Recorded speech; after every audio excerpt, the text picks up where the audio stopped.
Welcome to A Reason to Talk with Chris Reason, talking about Edward J. Adams today. More with the serial killers. Let's get into today's episode.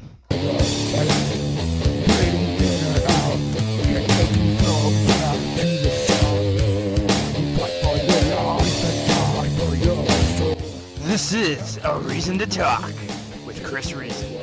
Edward James Adams, born April 23rd, 1887, died November 22nd, 1921, was a notorious American criminal and spree killer in the Midwest. He murdered 7 people, including 3 policemen, over a period of around 14 months, and wounded at least a dozen others.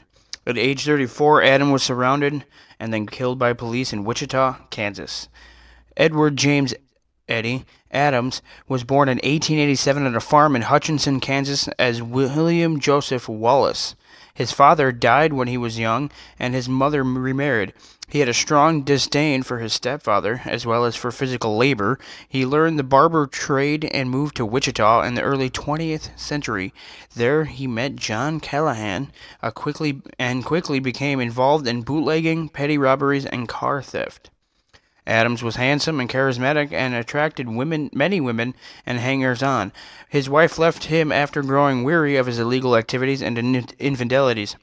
He soon formed his own gang and began committing bank and train robberies throughout Kansas, Missouri, and Iowa, eventually earning a reputation as the premier bandit in the Midwest by the early days of Prohibition.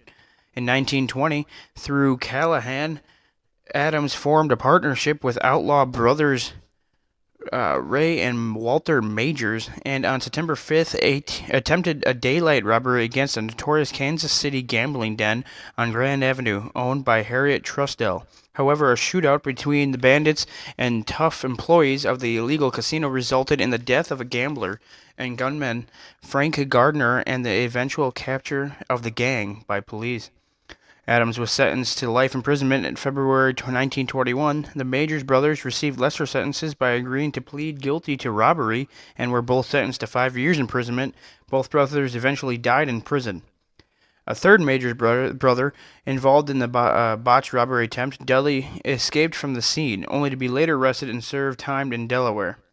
While being transported to the Missouri State Penitentiary in Jefferson City, Missouri, Adams escaped custody by jumping off the train, and several days later joined Julius Feeney in the robbery of a bank and general store in Collison, Kansas, on February 11, 1921. He was captured on February 17, 1921, near Garden Plain, Kansas, by a posse after wrecking a stolen car under a bridge. Convicted of bank robbery, Adams was sentenced to serve 10 to 30 years at the Kansas State Penitentiary in Lansing, in addition to his life sentence in Missouri for murder. On August 13th, Adams once again successfully escaped imprisonment after sabotaging the prison power plant and scaling the prison walls during the night, along with inmates Frank Foster, George Weisberger, and D.C. Brown. The driver of the getaway car was Billy Fenelman, World War I veteran who had turned to a life of crime. With the exception of Brown, who was recaptured days later, the fugitives eluded capture from state authorities and eventually formed what became the newest incarnation of the Adams Gang. By September of that year, joined by Fenelman, the gang robbed around $10,000 from banks in Rose Hill and Hayesville, Kansas. During the Hayesville robbery, Adams pistol-whipped 82-year-old James Creeville for no apparent reason, who later died of a fractured skull.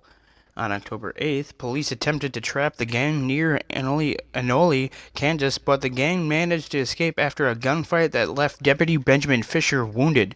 The gang was spotted 11 days later after stealing $500 in silver from a bank near Osceola, Iowa. This was followed by another attempt by a posse to apprehend the gang just south of Murray, Iowa, where the gang rested for several hours along a gravel road just a few miles from town. Having spotted the gang's vehicle, suspicious farmer Charles William Jones contacted Murray Sheriff Ed West, and a group was formed to investigate and intervene. Upon approaching the vehicle, Sheriff West was met at point-blank range with a revolver to his face that failed to fire. He was able to take cover in a shootout followed in which several members of the posse were seriously injured, Jones, having heard the gun battle from his farm up the road, grabbed his shotgun and ran to aid Sheriff West and his group. The gang, who had been by now fled from the original site, drove up the road and exchanged fire with Jones, which left him mortally wounded. Heading for Wichita, the gang's crime spree continued, robbing 11 stores in Moscow, Kansas, and abducting and later robbing 2 motorcycle officers outside Wichita, where their motorcycles were set on fire. Back in Wichita, on November 5th, 1921, Adams shot and killed Patrolman A.L. Young in cold blood while Young was on duty. The motive behind the killing was said to be a mutual love interest who had chosen the company of the officer over the outlaw. The gang then committed their most successful robbery with the theft of $35,000 after robbing a Santa Fe Express train near Ottawa, Kansas. On the evening of November 20th, 1921, Adams, along with Foster Neely Miles, a local madman and longtime friend of Adams, George F. McFarland, a local thug and bootlegger, and 2 alleged prostitutes, were joyriding around Wichita.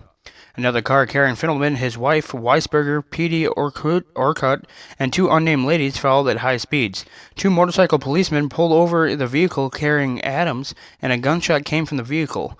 Whether the shot was fired by Adams or Foster is unknown, but it killed Patrolman Robert Fitzpatrick. The outlaws sped away, released the women, and fled south into Cowley County. Later that night, the trio ran out of gas and stopped at a farm, where Adams attempted to steal a vehicle from farmer George Oldham. When Oldham resisted, Adams shot and killed him. Adams and Foster took the car, while McFarland ran away alone into the night. The duo returned to Wichita in the stolen car the next day. Adams and Billy Fiddleman went to McFarland's house to look for him, only to find 2 officers waiting. Adams shot and wounded Officer Ray Kasner, while the other policeman hid under a bed. Adams once again escaped.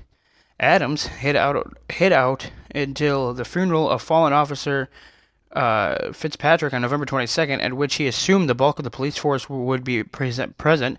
He had planned to rent a car to leave town for good, but the proprietor of the garage recognized him and contacted police. 3 officers arrived on the scene. Adams shot at them, fatally wounding Detective Charles Hoffman, who had pulled Adams to the ground.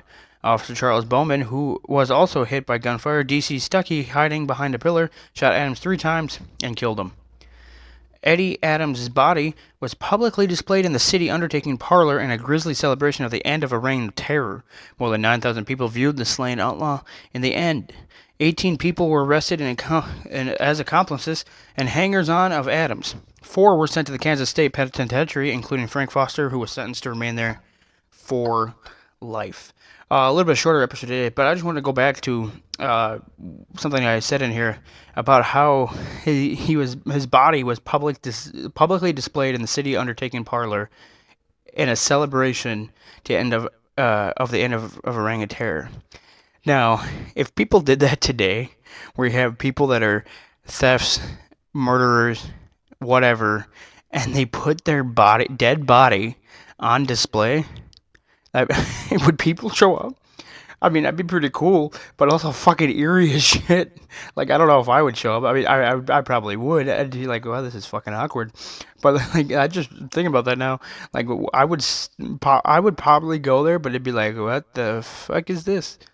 Oh, God. Thank you for joining me on today's episode of A Reason to Talk with Chris Reason. Check out our online store at ebay.com/str/Chris Reason Network to help support the podcast and this channel. Hit that follow button to stay up to date for when new episodes air. And if you are listening to this on YouTube, hit that subscribe button and notification bell. Select all so you know when new episodes air and other great content. Peace and bacon grease, guys.